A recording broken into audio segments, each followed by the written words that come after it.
আপকি আদালতে বিখ্যাত গায়ক সুরকার আদনান সামির বিরুদ্ধে অভিযোগ হলো যে আইএসআই এর মতে আদনান সামি হলেন একজন বিশ্বাসঘাতক। যখনই এই পেহেলগাঁওয়ে সন্ত্রাসবাদী হামলা হলো আপনি মন্তব্য করলেন, তখন ওখান থেকে আইএসআই এজেন্টদের বক্তব্য দেওয়া শুরু হয়ে গেল। সেনারা কথা বলতে শুরু করে দিল। ওরা বলল যে এ তো টিকটিকি, এ ভীরু, এ বেঈমান। অসাধারণ। মানে অভিযোগ হবে ঠিক এরকম না হলে তো মজাই নেই। দেখুন, ওনারা বলতে চান যে আপনি যে মন্তব্য করেছিলেন সেটা আপনি নিজেকে আরএসএস এর কোপ থেকে বাঁচানোর জন্য করেছিলেন, হিন্দুস্তানে নিজের লয়্যালটি দেখানোর জন্য করেছিলেন, সবই দেখনদারি। দেখুন, আমি আপনাকে একটা কথা বলি। সর্বপ্রথম যে প্রশ্নটা ওঠে এই কথার সূত্র ধরে যে বেঈমানি কাকে বলে?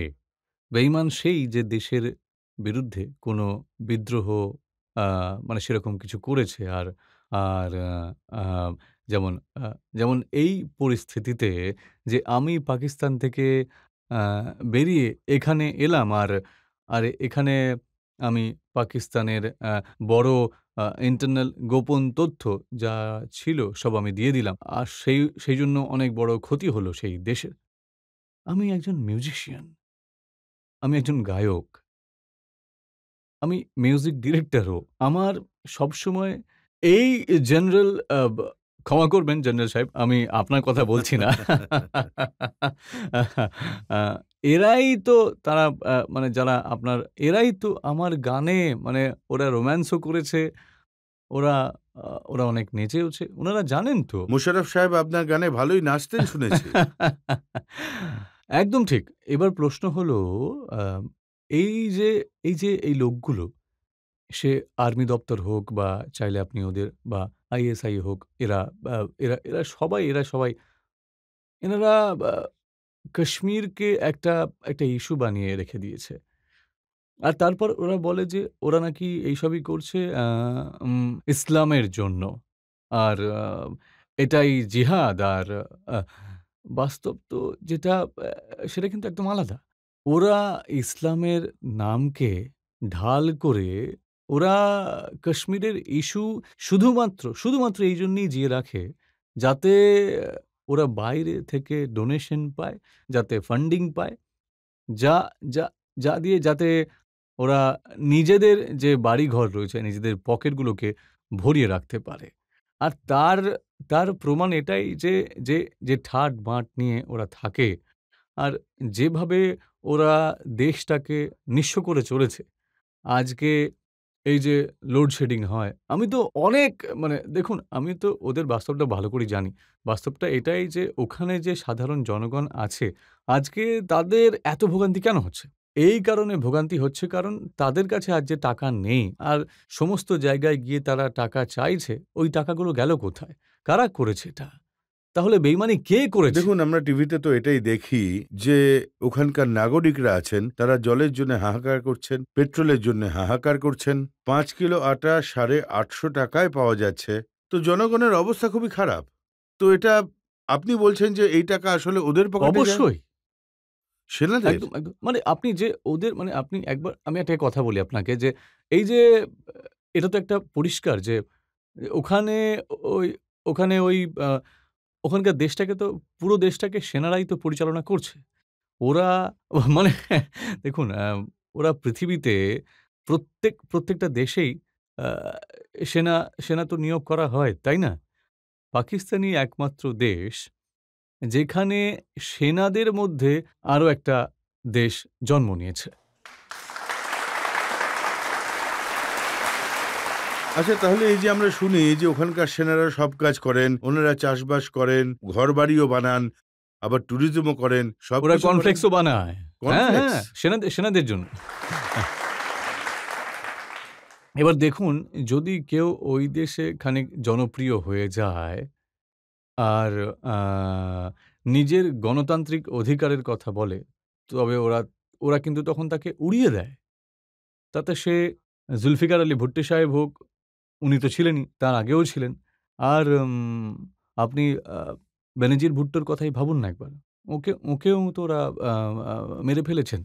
তো আজকে সময়ে দাঁড়িয়ে ইমরান খান অতি জনপ্রিয় আ আ যে একজন লিডার মানে পাকিস্তানের, উনি উনি কিন্তু হিরো। মানে উনি একজন জনপ্রিয় ক্রিকেটার অ্যান্ড ওনাকে ওরা ওরা তাকে জেলে বন্দী করে রেখেছে। তো আপনি বলছেন যে খারাপ পরিস্থিতি তৈরি হয়েছে পাকিস্তানে, তার জন্যে এই সেনাই একদম। দায়ী।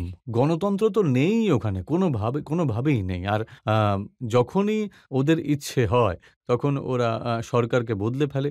আর ওদের যখন মনে হয় আ আ আ তখন হয় ওরা এখানকার যে পলিটিশিয়ানদের সঙ্গে আ ওরা কিছু আপোস করার চেষ্টা করে। আরে তারপরেই তো ওদের মনে হয় আর এটা তো আমাদের জন্য নয়। আমাদের সঙ্গে যাচ্ছে না। চলো কারগিল করা যাক। আপনি এতগুলো কথা বললেন সেনার বিরুদ্ধে।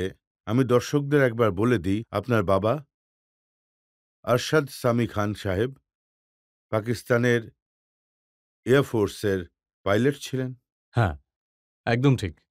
And he was not just a pilot, he was a top gun. He was an he was an ace pilot.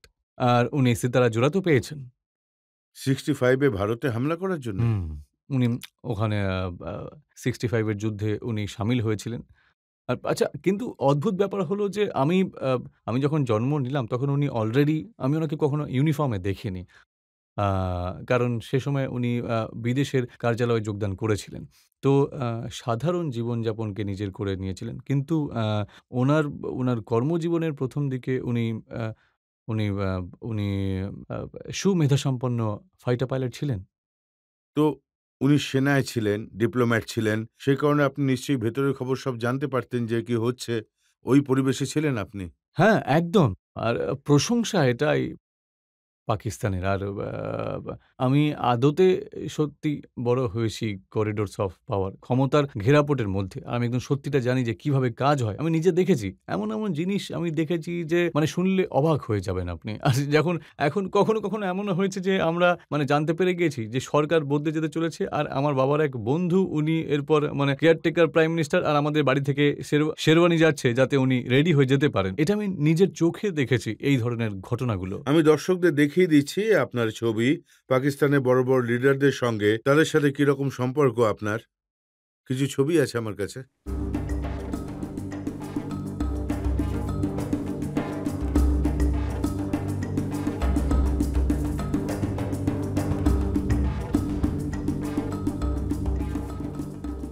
তো যার এত ভালো সম্পর্ক পাকিস্তানের হেড অফ স্টেটের সঙ্গে, ওয়াজিরে আজমের সঙ্গে, প্রেসিডেন্টের সঙ্গে, তারও সমস্যা ছিল পাকিস্তানে?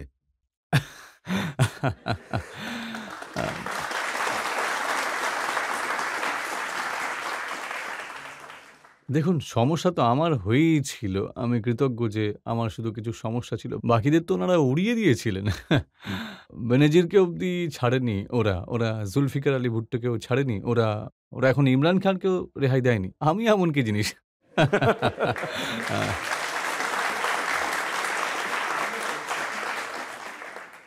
কি কারণ? কেন ওরা সন্ত্রাসবাদী পোষে?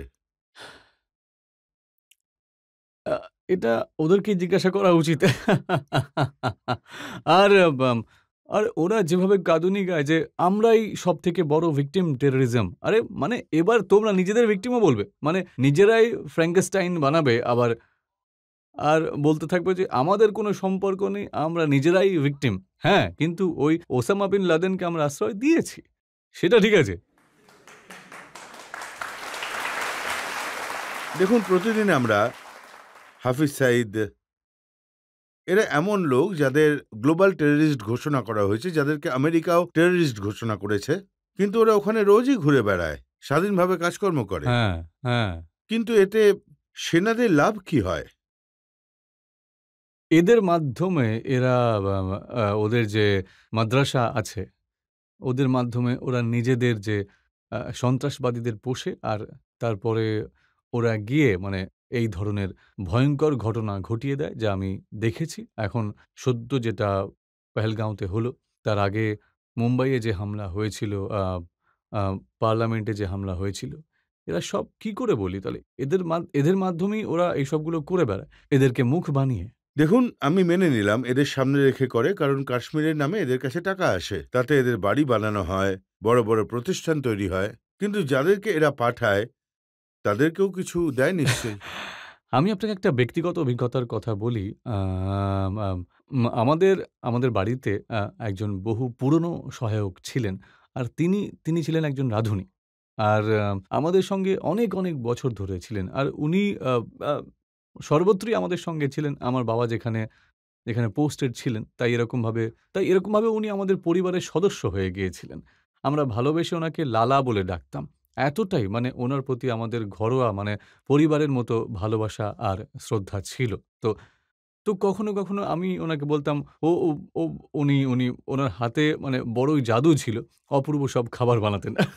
তো কখনো, কখনো আমি কি করতাম, আমি বলতাম যে, আ লালা, আমি একটা বা আমি একটা দারুণ আপেল পায়া খেয়েছি। আমি তোমাকে নিয়ে যাবো ওই আর তুমিও ওটা খাবে, খেয়ে বলবে যে ওটার ভেতরে কি আছে, আর তারপর তুমি ওটা বাড়িতেও আমার জন্য বানাবে। তো কখনো, কখনো আমি নিয়ে যেতাম উনাকে। উনি খুবই বড়ই সুন্দর মানুষ ছিলেন।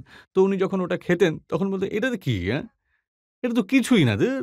এটা অ্যাপল দিয়ে বানানো।" उन्हें सेब पाए लेकिन बड़ी कंजूसी नाल पाए और ਉਹਦੇ ਉੱਤੇ ਉਹਨਾਂ ਨੇ ਦਬਾ ਕੇ ਉਹਨਾਂ ਨੇ ਦਾਲਚੀਨੀ ਪਾਈ ਹੈ। ਹਾਂ, ਉਹਨਾਂ ਦੀ ਜਿਹੜੀ ਆਈਸਕ੍ਰੀਮ ਹੈ ਉਹ ਬੜੀ ਟੈਟ ਹੈ।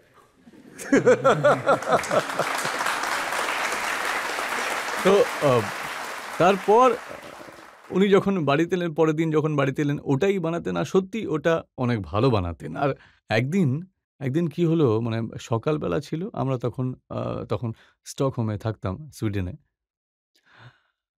তো সকাল চিৎকারের আওয়াজ পেলাম আমি। আর দৌড়ে গেলাম রান্নাঘরে যেখান থেকে আওয়াজটা আসছিল। আমি দেখলাম যে লালা ওখানে মানে উনি শুয়ে মানে মানে মানে চিৎকার করছেন আর কিছু বলতে পারছেন না। আর আ বাব আমি জিজ্ঞেস করছি বারবার, "লালা কি হয়েছে? কি হয়েছে?" তো উনি কিছুই বলতে পারছেন না। একটা কাগজ ছিল উনার হাতে। আমি ওই কাগজটা নিলাম। ওটা একটা চিঠি ছিল ওতে। আর ওই চিঠিতে লেখা ছিল যে, প্রিয় আব্বু, তুমি যদি আমার এই চিঠিটা পাও তাহলে বুঝবে যে আমি সঠিক স্থানে আ পৌঁছে গিয়েছি। আমি তুমি তুমি খুশি হবে এটা জেনে যে আমি নিজেকে জিহাদের জন্যে আমি নিজের আমি নিজের সমর্পণ আ করে দিয়েছি। আর আমি বেরিয়ে পড়েছি নিজেকে শহীদ করার জন্যে। আর যদি তুমি এই চিঠি পড়ো তার মানে আ আমি শহীদ হয়ে গিয়েছি। আর যদি তুমি আমার ভাবনার সম্মান করো তাহলে আম তাহলে তুমি কোনো রকমভাবে আ তুমি দুঃখ প্রকাশ তুমি করবে না। তুমি উদযাপন করো আর তুমি তখন এলাকায় সবাইকে মিষ্টি মুখ করিও। কারণ তোমার ছেলে আজ শহীদ হয়েছে। আমি আ ওই চিঠিটা পড়ে আমার পায়ের তলার মাটি সরে গিয়েছিল। এই যে মানুষটা আ যে পুরো জীবনটা আ নিজের আ নিজের পরিবারের জন্যে আ আ টাকা ইনকাম করে ওদেরকে পাঠাতেন বারবার। ওই মানুষটা মানে ভেঙে পড়েছিল। আর তারপর উনি বললেন যে, আ কে আমাকে প্লিজ আমার গ্রামে ফিরে যেতে দিন। আমার গ্রামে আমি ফিরে যাই। আর আমার যা মনে পড়ছে ৬ মাসের মধ্যে উনারও মৃত্যু হয়। কারণ উনার মনে আঘাত লেগেছিল। আর টাকার কথা যদি বলি কিছুই না। মানে কিচ্ছু পাননি। কিছুই পাননি উনি। তো আমি যখন নিজে চোখে এমন একটা ঘটনা আ বা আমার ভেতরে আ অবশ্যই একটা আ গ্লানি কাজ করে। আর ও একটা ১৯ বছরের বাচ্চা ছিল। ১৯ বছর বয়সে ও এটা করে ফেলে। তখন তোমরা এটা বোঝো না যে তোমরা একটা বাচ্চাকে নিয়েছো, একটা ছেলেকে নিয়েছো। ওই ছেলেটা মানে আ শহীদ কিন্তু হতো না। ওর পুরো পরিবার, ওর পুরো বংশ সবকিছু নষ্ট হয়ে যায় তখন। তো তোমরা নিজেদের পকেট ভরার জন্য আর নিজেদের মুনাফা লাভের জন্য তোমরা এই লোকগুলোকে সামনে রেখেছো। এদের মগজ ধোলাই করে তোমরা এটা ভাবো না যে এদের সঙ্গে কি হতে চলেছে আর এদের পরিবারেরও ওপর কতটা প্রভাব পড়বে। তো তোমরা আর এইসব ইসলামের নামে আর এই সব যে হচ্ছে মানে তোমরা যে বলছো ইসলামের দেখুন, নামে রেখে পেহেলগাঁওতে দিয়ে লোকেদের হ্যাঁ, ধর্ম জিজ্ঞেস করে গুলি করা হয়েছিল। হ্যাঁ, হ্যাঁ, হ্যাঁ। আজ আর তারপর তোমাদের এত দুঃসাহস যে তোমরা বলো যে আমি বেঈমান। আরে তুমি বেঈমান শুধু নিজের দেশের জন্য নয়, তুমি বেঈমান মানবিকতার হিসেবে পর্যন্ত।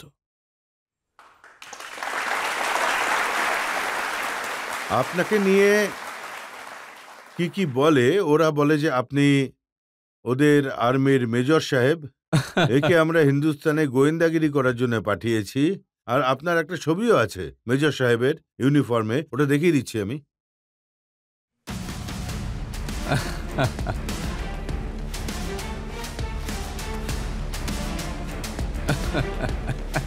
গোঁপ লাগিয়ে মেজর সাহেবই লাগছে আপনাকে। এই ছবিতে ওরা লিখেছে যে মেজর সাহেব আপনি খুব ভালো কাজ করছেন, হিন্দুস্তানে গিয়ে এইভাবেই তথ্য পাঠিয়ে যান। আর উদ্দেশ্য ভুলে যেও না নিজে, চাইলে যা ইচ্ছে করো।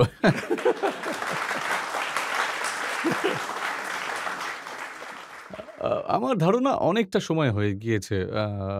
জেনারেল সাহেব, আপনার মনে হয় না যে আ আমার একটু হলেও আম আম উন্নতি হতেই পারে? এতদিনে কর্নেল তো হয়েই যেতে পারি। একদম। না, আপনার তো ফিল্ড আরে না, না। মার্শাল হওয়া উচিত। না, তার জন্যে আমাকে একটা যুদ্ধতে হারতে হবে।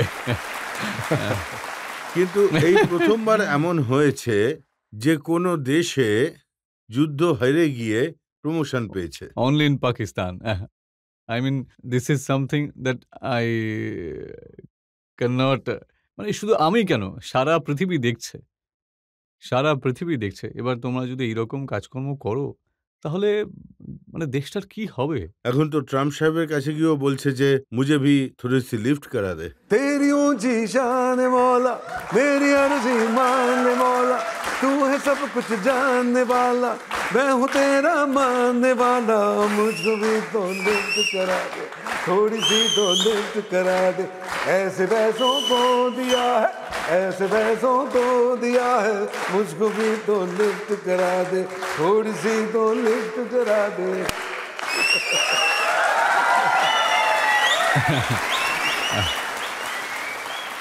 দেখুন আপনি কিভাবে 1 মিনিটে পুরো পরিবেশটা বদলে দিলেন। দর্শকের মধ্যে থেকে দু একটা প্রশ্ন নিতে পারি? আমার প্রশ্ন আপনার কাছে, যখন আপনাকে পদ্মশ্রী সম্মানে ভূষিত করা হয়েছিল, তখন আপনাকে অনেক ট্রোলিং ফেস করতে হয়েছিল। অনেক লোক ট্রোল করেছিল, আর কিছু লোক তো বাজে কথাও বলেছিল যে এক পাকিস্তানি সেনা পরিবারের সদস্যকে কিভাবে পদ্মশ্রী সম্মানে ভূষিত করা হলো। আপনার কি খারাপ লেগেছিল তখন? कुछ तो लोग कहेंगे, लोगों का काम है कहना, छोड़ो इन